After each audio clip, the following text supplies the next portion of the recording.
I play with a lot of different people, and I keep seeing the same mistakes again and again in all of them. It's really frustrating to see, because these mistakes are so easy to rectify. I'm not talking about gun skill or tactical ability or anything like that, I'm just talking about the settings they play on. Then I thought, well, why would they necessarily think to change their settings if they don't know any better? Which gave me the inspiration to make this video today. Audio and controller settings may sound really boring, but trust me, it just takes a few minutes to change them and they can improve your game massively and genuinely increase your chances of winning. I've experimented with a whole bunch of different settings and I think I've perfected the balance. Okay, so we'll start with the audio settings. Straight away we've got audio mix settings. These are preset categories that mix the audio. I highly recommend using boost high or boost low. I personally use boost high, I find I can hear footsteps better with this, and in Warzone where dead silence isn't readily available, it really is a game changer being able to hear those footsteps easier. You can maybe try out both of these settings, as you'll hear things slightly differently to me, since we all can hear at slightly different frequencies and have different headsets and volumes we like to play on. Master volume I leave at 100. I mean, most people can control their volume through their headset anyway, but this is the standard setting and it's fine for me.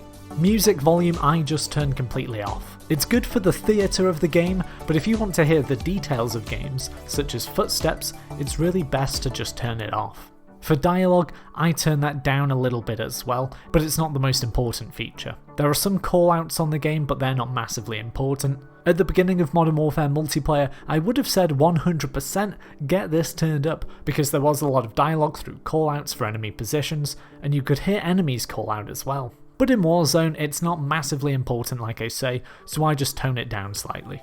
Effects volume, now this is super important, leave it at 100. These are the smaller audio cues, such as the sound of someone reloading and maybe dropping down onto the floor from somewhere. These are the exact things you want to be able to hear. Juggernaut music, again, this is a fun part of the game and adds theatre, but it is just a distraction for me, so I switch it off. Hit marker sounds I would normally say off, again just so you can focus on other audio cues, but it doesn't matter too much, so if you like the nostalgic sounds of someone taking your bullets, by all means keep it on. On the voice chat settings, these are totally personal preference. You just want to be able to balance hearing your squad clearly without drowning out too much of game audio, but there's no kind of secret settings here for this. The final audio settings is a new one about war tracks as a passenger. Again, these are totally personal preference. They add a little bit of fun to the game and you aren't necessarily going to miss out many audio cues because even without it, you'll hear the sound of your vehicle anyway, so I'll leave that up to you. Okay, that's everything for audio. Now let's move over to controller settings. The button layout for a standard controller that I run is stick and move, which basically flips the melee and jump button around and is therefore much more intuitive to jump shotting when you're in a gunfight. This is basically hangover from the jetpack Call of Duty games that I've played, but I find it still works pretty well here. Alternatively, you can go for the classic tactical, where crouch and prone are done with the right analog stick, and you can drop shot easily in gunfights. This is probably the oldest and most classic change-up of the button layout and strategy for gunfights, but it is still really effective. The Black Ops Cold War beta has shown that drop shotting isn't going to be very effective on there, as when you drop down, you stop aiming down sights for a second before being able to re-aim down sights. So if you're looking for a permanent change, maybe consider stick and move or something else. Tactical flipped is another button layout that is pretty popular and you could definitely try out.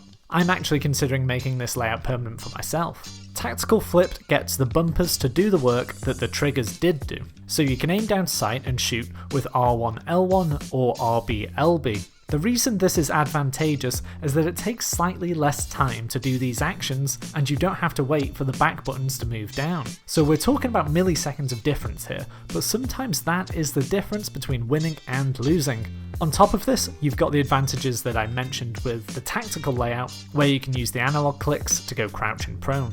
You can also flip the bumpers and triggers for stick and move as well, if you do like this layout. There's so much variation here to find what suits you. But these variations are the most powerful for Warzone currently. For stick layout, I go default, and for invert look, I go disabled. Okay, now dead zone. This is the amount of movement on your sticks which doesn't affect movement on the screen.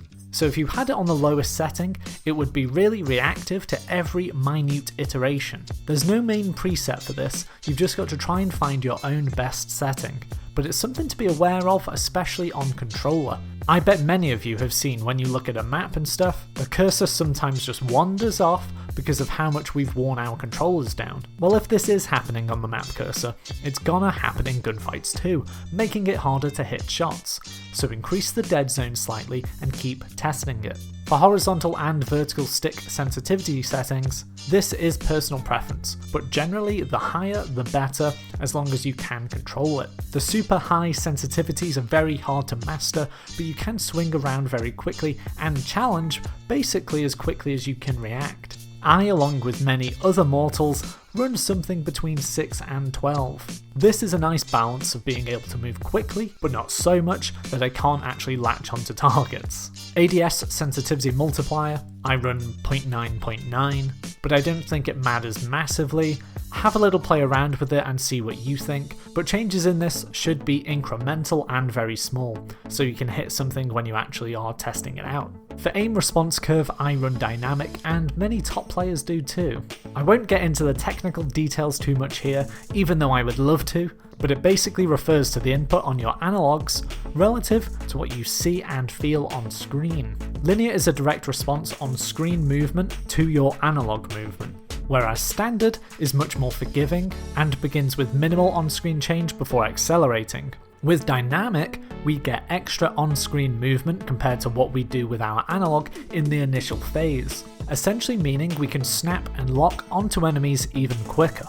Vibration, just get it off, you don't need distractions, and for your controller to lose energy.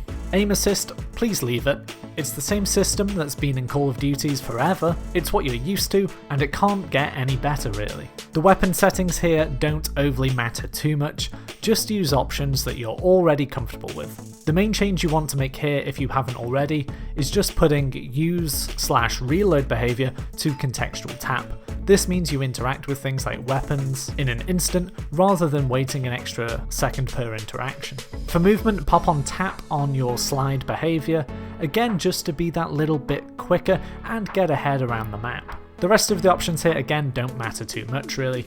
Okay, finally, we're on to general settings. Brightness you want between 50 and 75, maybe even higher for some people. This just allows you to see enemies much easier.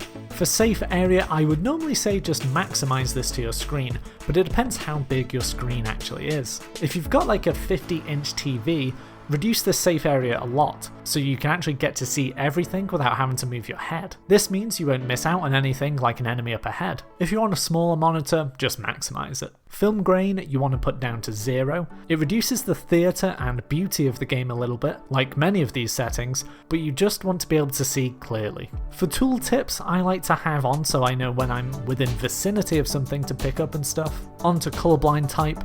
Now I am partially colorblind, so this is hard for me to say. I like to go on one of two settings, either deuteranopia or tritanopia. For one, I can just see better with this, and two, they add layers of colours so things stand out more. So this makes things look much nicer, and you can see enemies more quickly. For colorblind target, I put it on both, so this makes everything in game have these vibrant colours. Motion blur for world and weapon, definitely disable. It looks less cool, but you can just see much more easily. For minimap, have it on square. You can just see much more than the circle variant. I thought most people knew this by now, but if you don't, it's never too late. Then the rest on here is all personal preference and won't impact the game massively. Whew, okay, that was everything. A full breakdown of the current, best, general, audio and controller settings for Warzone. It's crazy how tweaking a few things here and there can have massive implications to how you perform in-game. So that's all from me for now. If you've got a second, please give the video a like, and if you haven't already, why not subscribe or even become a member of the channel by clicking join or finding the link down in the description.